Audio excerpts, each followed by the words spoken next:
И в конце выпуска о новостях спорта.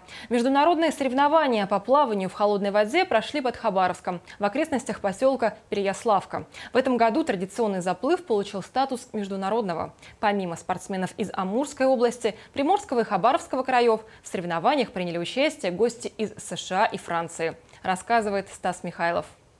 Морозом в 25 градусов и ветром 6 метров в секунду встретил дальневосточный климат участников соревнований. Температура воды при этом опустилась до 0 градусов. Считанные минуты, и на поверхности проруби образуется лед. То и дело ассистенты разгоняют его в воде. Участники таких соревнований – люди подготовленные. Чемпионка из США Мелисса Орелли уже не раз участвовала в чемпионатах мира по плаванию в холодной воде. Вместе с россиянами переплывала Берингов пролив. Но заплыв в Хабаровске для нее стал особенным.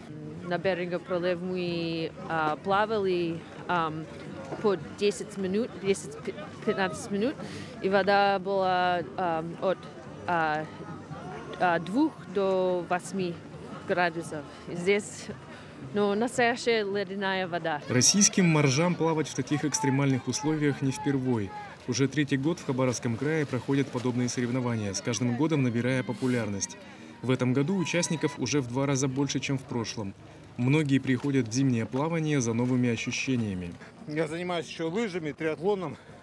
И вот в этом году зимнее плавание – это самое. Но здесь такие новые ощущения, которых не испытываешь, в принципе, ни в одном виде спорта.